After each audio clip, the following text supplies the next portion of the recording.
ሰላም እንዴት ናችሁ? ሙስሊሞችም ክርስቲያኖችም እስቲ ምርጫ ሰጣችኋለሁ። ስለ ጋብቻ ሙሐመድን ነው የምትከተሉት አርአያ አድርጋችሁ ወይንስ ቅዱስ ጳውሎስን? የቅዱስ ጳውሎስ አስተምሮና መመሪያ እንዲህ ነው። በአንደኛ ቆሮንቶስ ምዕራፍ 7 ቁጥር 8 እና 9 ላይ እንደዚህ ይላል፣ ላላገቡና ለመበለቶች ግን እላለሁ እንደኔ ቢኖሩ ለነሱ መልካም ነው። ነገር ግን በምኞት ከመቃጠል መጋባት ይሻላልና ራሳቸውን መግዛት ባይችሉ ያግቡ ብሎ ምክሩን ቅዱስ ጳውሎስ ይለግሳል። ቅዱስ ጳውሎስ አላገባም፣ በድንግልና ስለኖረ ላላገቡት ደናግላን እንደኔ ብኖሩ መልካም ነው። ነገር ግን በምኞት ከመቃጠል ደግሞ ብታገቡ ጥሩ ነው፣ አግቡ ብሎ ይመክራል። ሙሐመድ ደግሞ በጋብቻ ላይ ሱናውን ለሚከተሉ እሱን አርአያ ለሚያደርጉ ምን አይነት ነው ጋብቻው? ሱና ነቢ ዳውድ 21:1 ላይ The messenger of Allah married me when I was 7 years old. The narrator Suleiman said, or 6 years. He had intercourse with me when I was 9 years old. አይሻ ምን ትላለች? ሙሐመድ በ6 ዓመታቸው አገቡኝ፣ በ9 ዓመታቸውም ወሲብ አደረጉኝ ትላለች።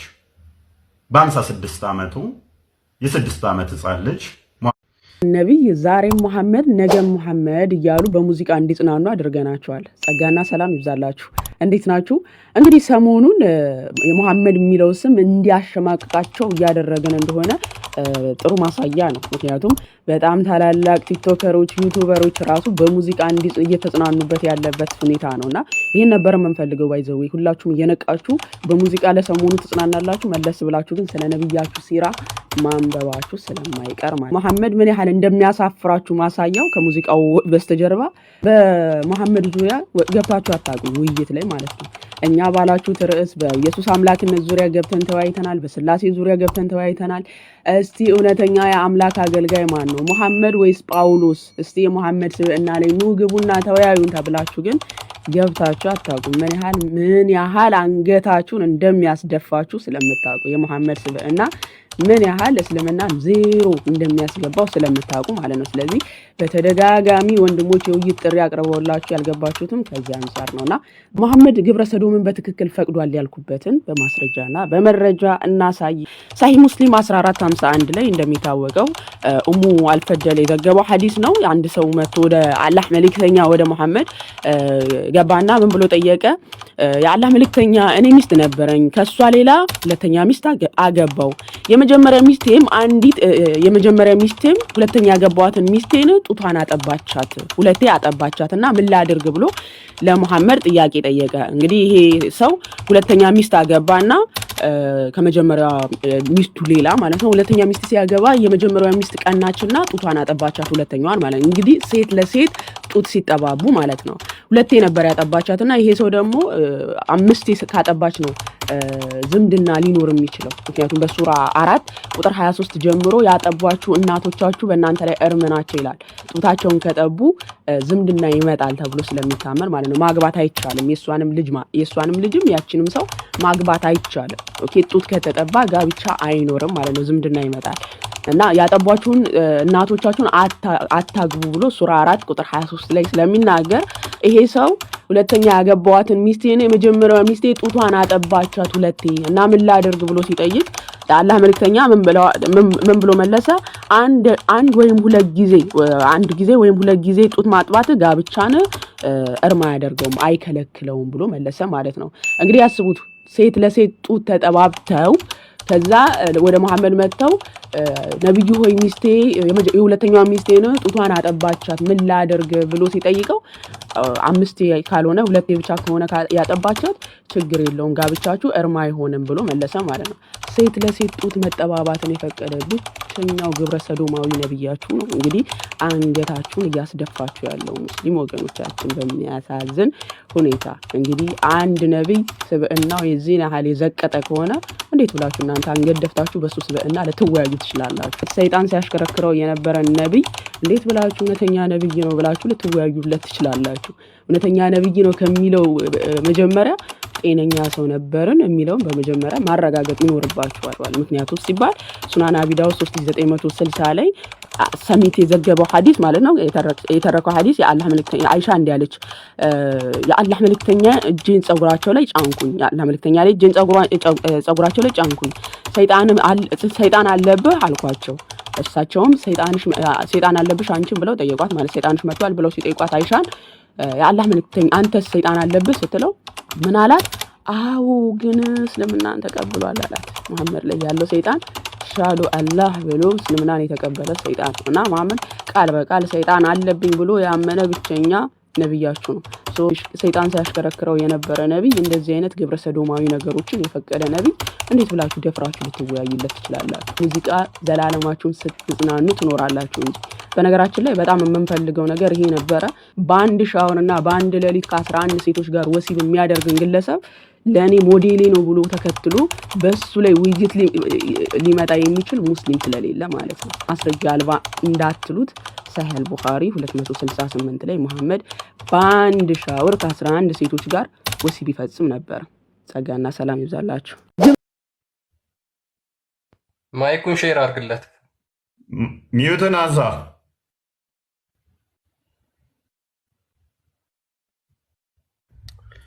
ልጁ ማውሪያ እንጂ ማዳመጫ አትሰማም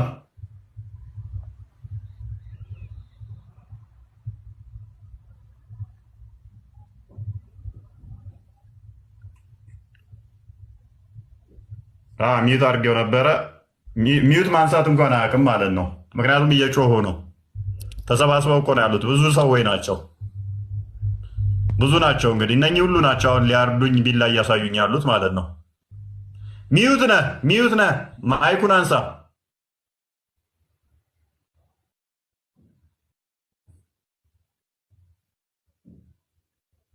ማይኩን አንሳ ሚዩት ነህ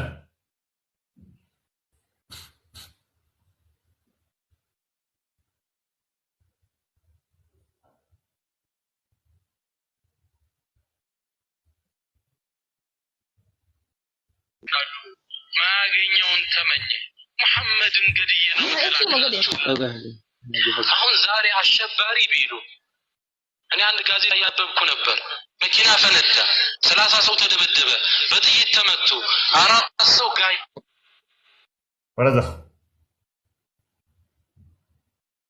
anyways ተሰባስበው ቢላ ያዙትን ቢላ አይታችሁታል ይሄ ባይዘይ ክርስቲያኖችን ለማረጃነት የሰሩት ነው አያችሁታል ክርስቲያኖችን ለማረጃ ይሄም ያህል ቢላ ነው በጣም ትልቅ ቢላ ነው እንትን ያዘው አራጅ ናቸው ስንል ታዲያ እንዲሁ ነው እኛ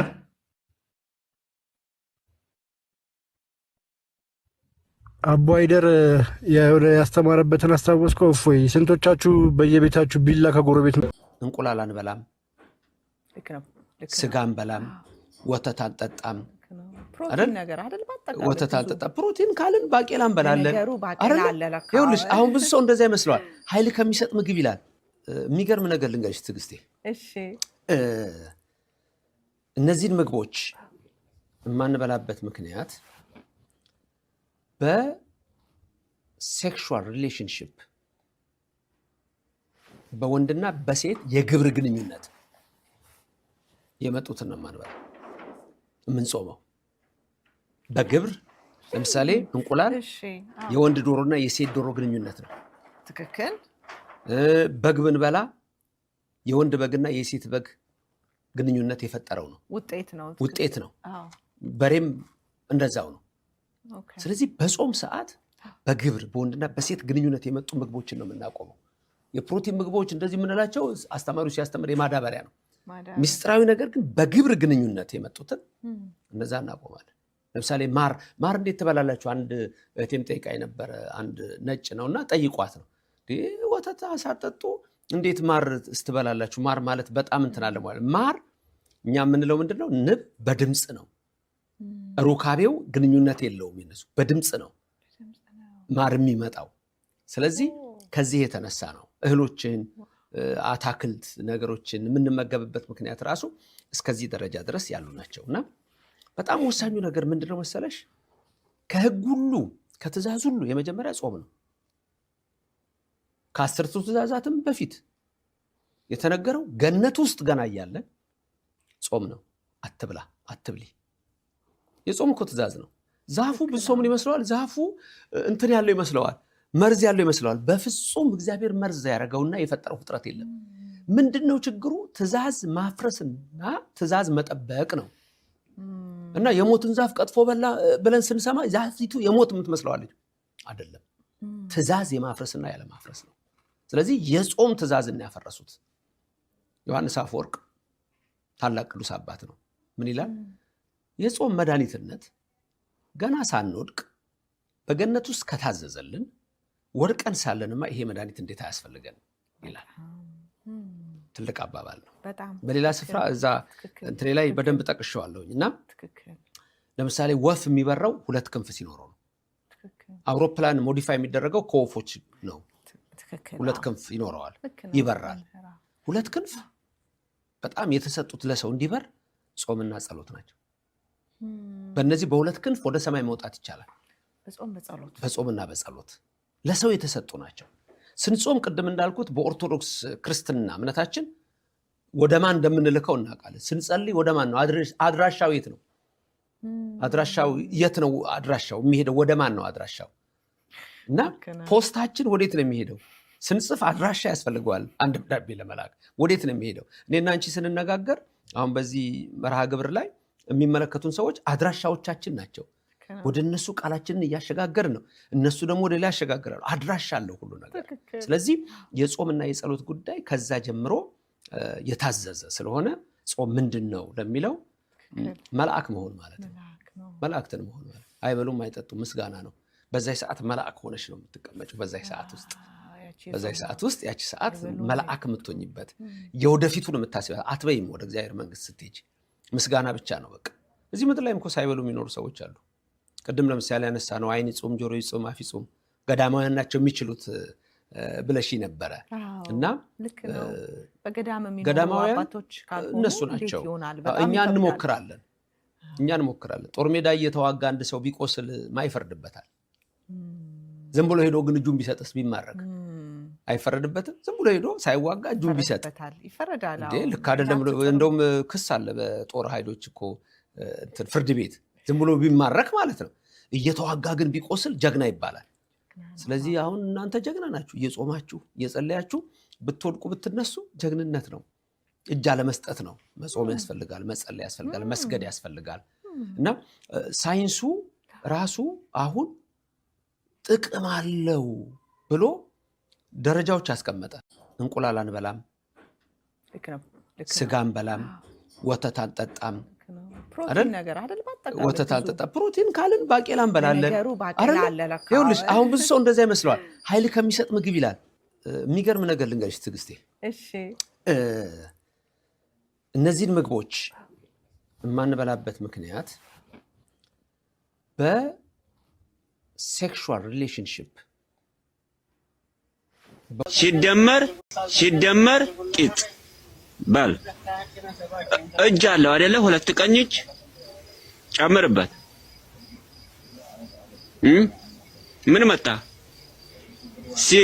ፊት አለው ይላል አይደለ? ፊቱ ላይ የሰፈሩትን ደግሞ የአካል ክፍሎችን ያመጣሉ አይደለ? አይን ሲደመር አፍ ሲደመር ጆሮ ሲደመር አይን ሲደመር ሰው አደምን ይመስላል። ምን መጣ? ሰው መጣ ማለት ነው።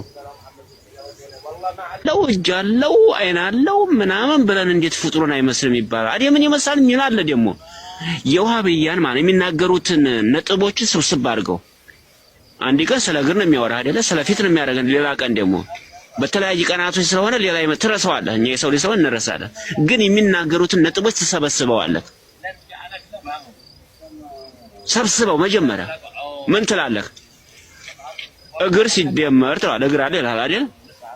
አይዋ እግር ሲደመር ደሞሳ ጣት አለ። ጣት ሲደመር እኩል ይሆናል 2 አይደል? ባት አለ ይላል አይደል? 3 ሲደመር 3 ይቀመጣል። ሲደመር ቂጥ በል እጅ አለው